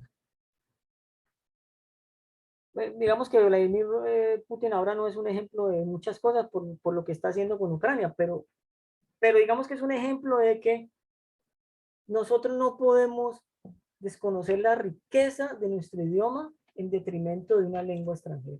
Sí tenemos que promocionarla, sí tenemos que insertar mucho de esos valores que promociona el inglés. Por ejemplo, el acercarnos a la literatura de investigación, a la literatura fuerte sobre investigación. Hay mucho que leer allí, ¿no?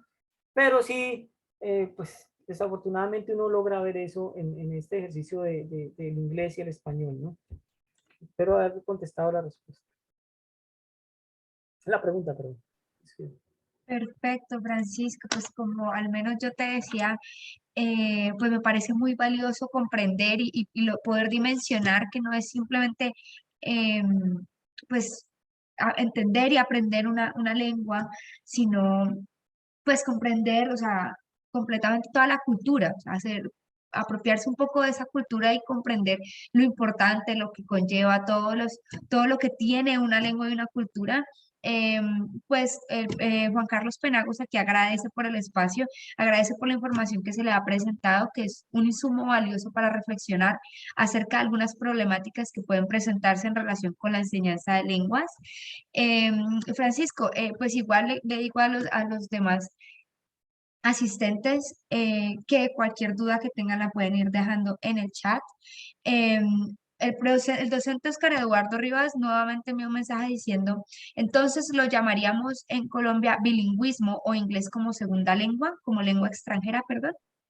Listo, hagamos una aclaración ahí. Hablamos de segunda lengua cuando el entorno de la lengua abarca varias esferas de la vida. Un ejemplo claro. Entonces, en China, la lengua uno, o la lengua materna, o la lengua madre es el mandarín. En la siguiente esfera está la segunda lengua, porque esa segunda lengua, que es el inglés, toca aspectos culturales, comerciales, de leyes y otras esferas de la vida cotidiana. Ahí hablamos de segunda lengua.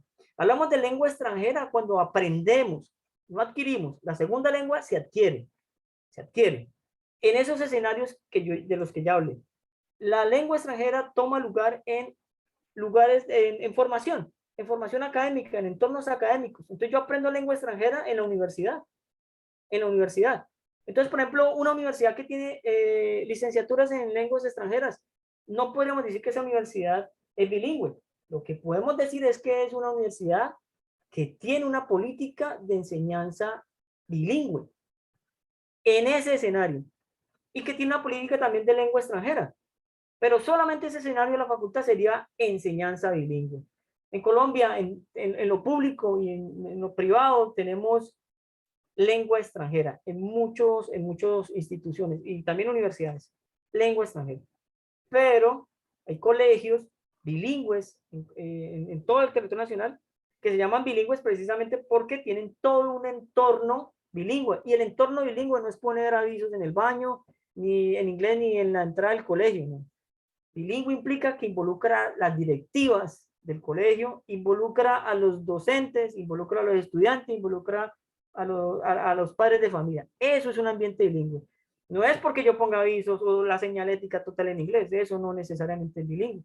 Entonces, nosotros tenemos en las universidades, en muchas de ellas, política de lengua extranjera, porque se da en ambientes formales de educación. Esa es un poco la diferencia con la segunda lengua. Muchas gracias, Francisco.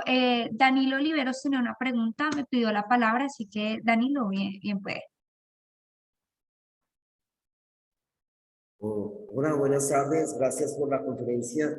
Sí, quiero hacer una pregunta.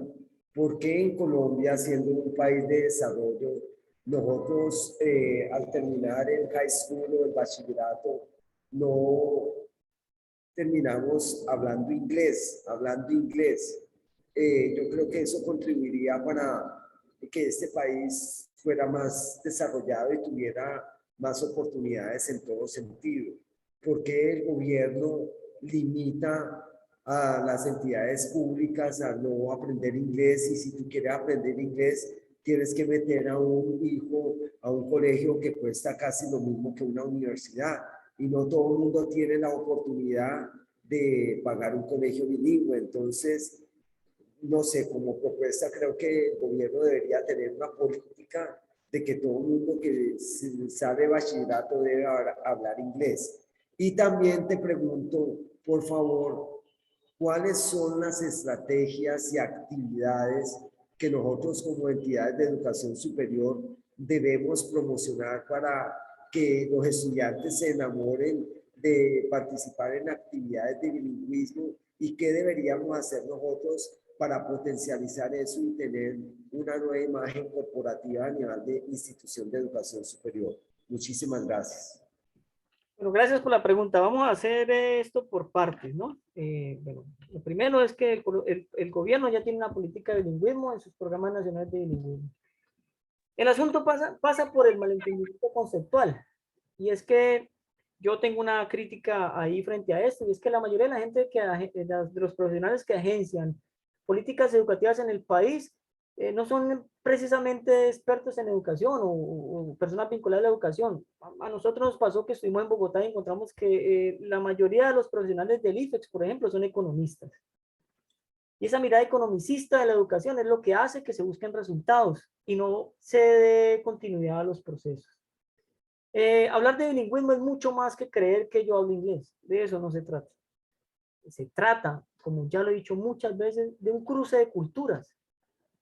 Y eso no es cosa pequeña. El Bildung alemán dice que la cultura tiene que ver con el florecimiento de todo eso que es bueno en una sociedad. Y es bueno entender las sociedades, no propias, sino las ajenas, en su mismo código. Entonces, yo tengo que leer a Marx en alemán para encontrar todo su potencial. ¿Qué pasa? El sistema educativo colombiano tiene alineamiento, es decir, lo que yo aprendo en primaria lo tengo que reforzar en secundaria, después tengo que ir a la educación terciaria, técnicos, tecnólogos, y después en el pregrado, y después tengo que ir a los posgrados. Entonces, tiene que haber un alineamiento, pero es que en Colombia no hemos entendido que la fortaleza del aprendizaje de la lengua se da en las edades tempranas. No lo digo yo, lo dice la neurociencia, y es que el aprendizaje crítico, una lengua, empieza a partir del año, es más, antes, hasta los 7 años, voy a exagerar, hasta los 10 años. Ustedes pueden leer a José Luis Mariná. Él tiene un libro muy claro sobre esto, ¿no? Sobre neurociencia y educación. Y en esos periodos es donde se siembra plenamente. El estudiante no solamente utiliza un hemisferio de su cerebro, sino los dos, su cerebro completo. Empiezan a haber sinapsis, conexiones neuronales, y el cerebro ya sabemos que es plástico, y entonces el estudiante, cuando se naturaliza su aprendizaje, lo hace muy bien. En esas edades se evita la traducción, porque la traducción es el camino más corto, y el estudiante, pues obviamente, si ve la palabra y su correspondencia en su lengua madre, pues va a tomar la lengua madre, porque no va a aspirar al punto crítico, ¿no? A su punto crítico de aprendizaje. Entonces, es como aprender bicicleta. El punto crítico suyo es que usted no puede mantener el balance, pero cuando ya supera ese punto crítico, ya de ahí para allá, nunca se le olvida. Entonces, la base en el alineamiento del sistema educativo colombiano tiene que entender que los mejores profesionales tendrían que estar en esas etapas tempranas. ¿Quién lo ha hecho? Finlandia. ¿Quién lo ha hecho? Singapur. ¿Quién lo ha hecho? Ontario.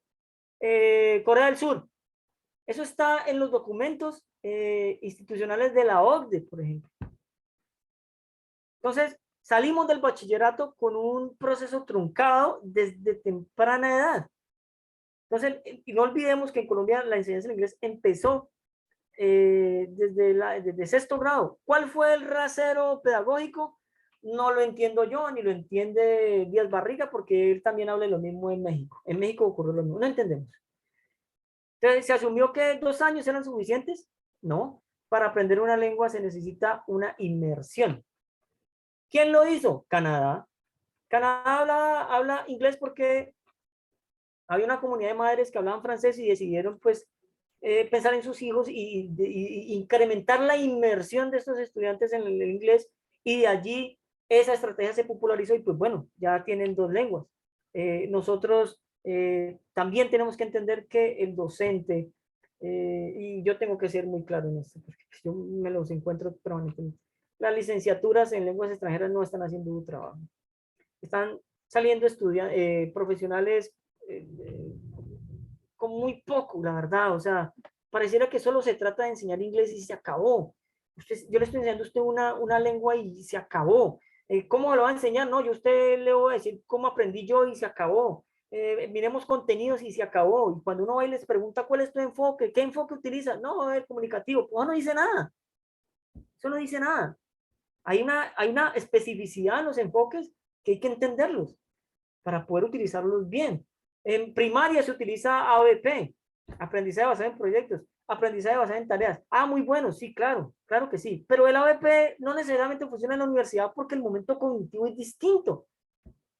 Entonces, yo he tenido experiencias en la universidad en donde el enfoque es el ABP. ¿Qué estamos haciendo? Por eso yo les sugerí a ustedes el CLIL. El CLIL surge en 1996 es más, antes, en 1991, con el Consejo de Europa, cuando decidió apostar por una política real de bilingüismo, en donde el proceso fuera serio. Y entonces empezó a trabajar en las fronteras. Y entonces se respetaron todas las lenguas entre sí, y el proceso avanza bien. David March, junto con Hall y Hoods, que son, digamos, que los representativos, se van a Asia y encuentra que en Asia eso no funciona, y no funciona porque en Asia se importaba talento humano, materiales, enfoques pedagógicos, todo importado, y lo propio, lo cultural, pues no tenía cabida. Pues, ¿cómo iban a aprender? Entonces yo aprendo, y esto no lo he inventado yo, esto lo dice la teoría del aprendizaje humano. Aprendo aquello que es cercano para mí, lo que es común a mí. Lo que es común a mí, lo que me toca, es mi mundo. Allí tenemos que insistir. La universidad, ¿qué necesita? La universidad necesita que los institutos de idiomas no se dediquen a enseñar solamente inglés, sino que sea realmente un centro de estudio de la lengua y del lenguaje, porque para entender la lengua hay que entender el lenguaje. y que realmente sea un think tank, o sea, un centro del pensamiento en esos ámbitos. Pero si el Instituto de Idiomas es una unidad de negocios en donde solo se ofrecen cursos, pues eso no funciona. Entonces, un instituto de idiomas serio que se llama Instituto de Idiomas tiene que investigar aquello que agencia. Y ahí la investigación tiene que tener un lugar y la producción también científica se tiene que notar.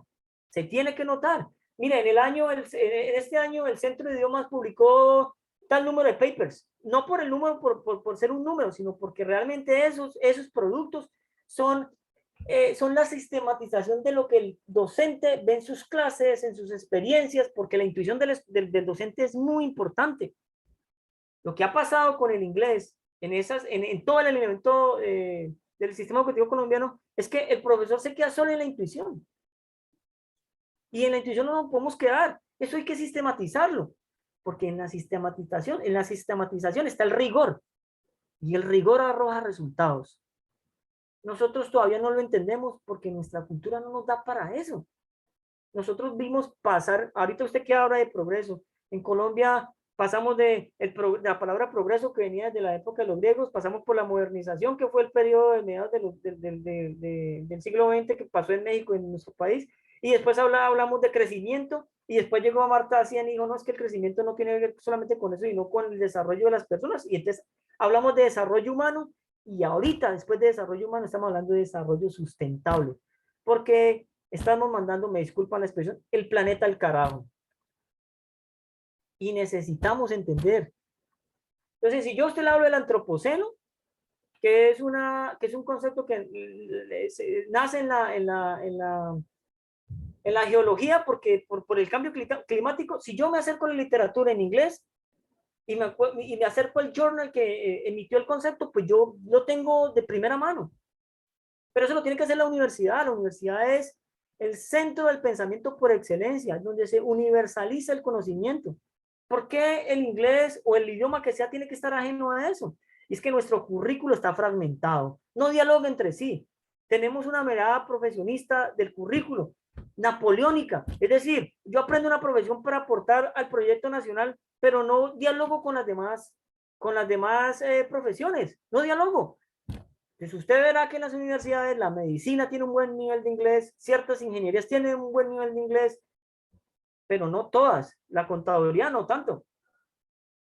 Entonces, es para que lo reflexionemos, ¿no? Es que los institutos de idiomas de las universidades, por Dios, por una buena vez, pónganse en el lugar que se tienen que poner, tengan rigor académico, investiguen y no crean que solo se trata de enseñar inglés. Y ahí vamos a ver resultados, se lo aseguro. Francisco, María del Carmen Ramos, acorde a lo que tú estabas comentando al respecto, pregunta que si los métodos de enseñanza entonces deben cambiar. No, los métodos, gracias por la pregunta. No, los métodos ya están. O sea, tenemos que hacer una diferenciación entre un método, un enfoque y una metodología. Los métodos tienen un sustrato teórico importante. Y en esos métodos están todas las teorías que yo les he hablado del aprendizaje humano, la adquisición de la lengua, etcétera. El enfoque es la mirada particular que tengo yo sobre mi práctica. Entonces, le doy un ejemplo. Hubo un momento en la historia de la enseñanza del inglés que teníamos el Grammar Translation. ¿Cuál era el enfoque? Centrarnos en la gramática. Actualmente la gramática no tiene el lugar que tenía 50 años atrás con el ejemplo de Meyer, por ejemplo. No, hoy tenemos un enfoque como el CLIL, que se enfoca en la sinergia entre el contenido y la promoción de la lengua, objeto, que no es objeto de estudio, no, es la lengua vehicular. Esa lengua vehicular me puede permitir enseñar un contenido que yo no puedo negociar como profesional. Es decir, yo soy profesor de leyes, yo soy profesor, a ver, ¿de qué? De administración. Voy a enseñar teoría de la administración. Yo no puedo negociar la certidumbre de mi saber porque yo llevo años de experiencia enseñando ese conocimiento. No lo puedo negociar únicamente por beneficiar los asuntos lingüísticos, no, o de la lengua, no. Yo soy muy fuerte allí, pero lo que voy a hacer es un proceso de aprendizaje de una lengua vehicular, que en este caso es en inglés, que me permita transmitir de primera mano y de forma muy responsable mi conocimiento.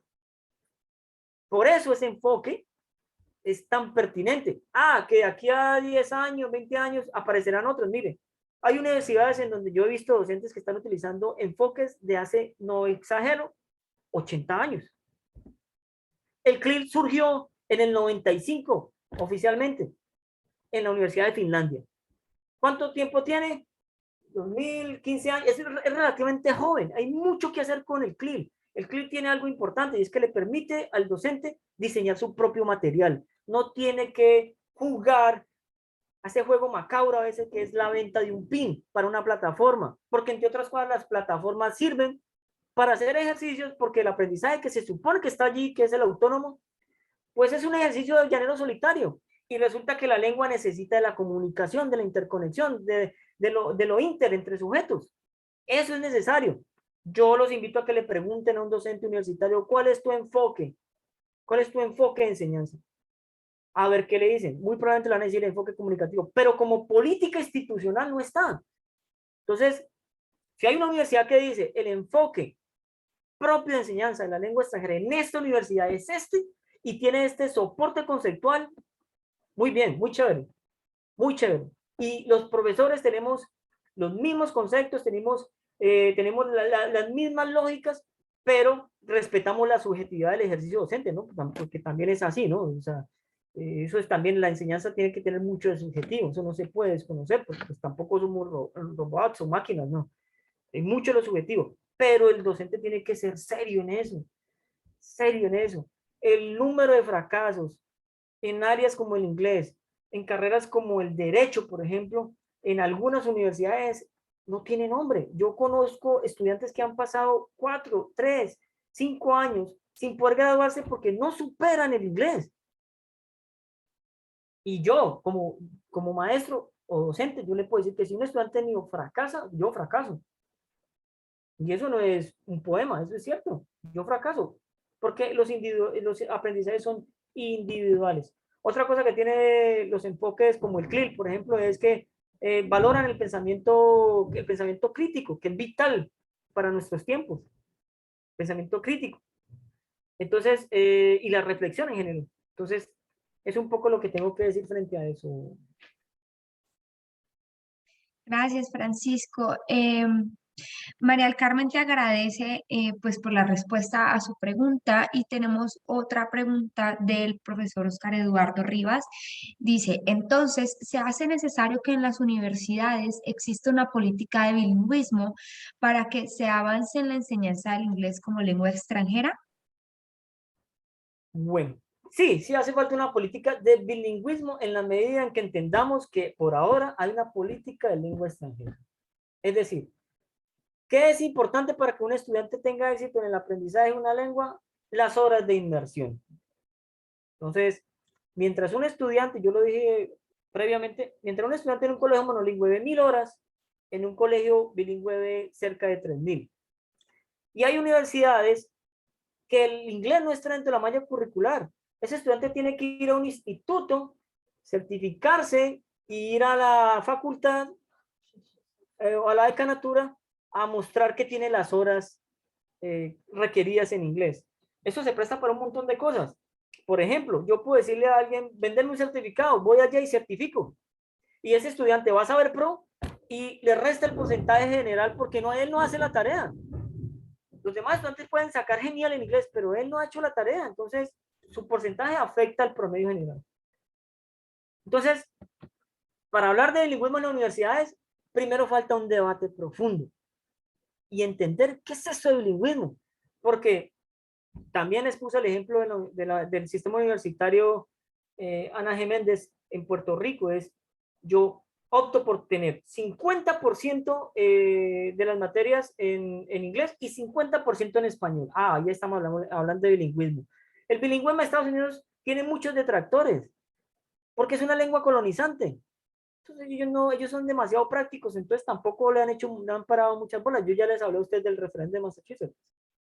Entonces, si la universidad de este siglo quiere hacerlo, se tiene que primero sentarse a entender qué es eso del bilingüismo. porque por ahora tenemos una política de lengua extranjera, que hay documentos en las rectorías con ese nombre. Entonces, para que lo entendamos, el bilingüismo tiene que compartir en ese sentido, los asuntos de las dos lenguas, para poder entenderlo así. Es un desafío, ya lo he dicho muchas veces, porque no es una tarea inmediata, es un proceso, pero tiene que haber políticas al interior de las instituciones que avalen este tipo de ejercicios, que requiere talento humano, recursos, infraestructura, y se verán los resultados en la medida en que haya esa voluntad política. Mil gracias, Francisco. Pues nuevamente te agradecemos muchísimo desde CIESCO por abrirnos este espacio, y a todos ustedes pues por asistir a esto, aprovechar esta oportunidad de ampliar y de académicamente y de conocimiento esto. Les cuento a los participantes que el video del webinar será subido a nuestro YouTube, a nuestra plataforma de YouTube. Aparecemos como como Corporación CIESCO, perdón. También los invito a que nos sigan en nuestras redes sociales, pues pueden estar pendientes del próximo webinar. Nos encuentran en Instagram como @cecidesco, en Twitter también como @cecidesco. Eh, Francisco, ¿qué te parece si dejamos tu correo aquí por cualquier cosa, alguna duda de pronto por aparte que ellos puedan tener? Que espero tengas toda la disposición y la disponibilidad, y sé que la tienes, para responder algunas de las dudas. Podemos dejarlo ahí en el chat, tu correo, ¿qué te parece? Sí, claro, claro, me parece muy bien. Agradecer por el espacio a Cidesco, que sé que hacen un gran trabajo. Yo como gerente de Dynamics y como profesional en estos asuntos, estoy a la disposición de las instituciones cuando quieran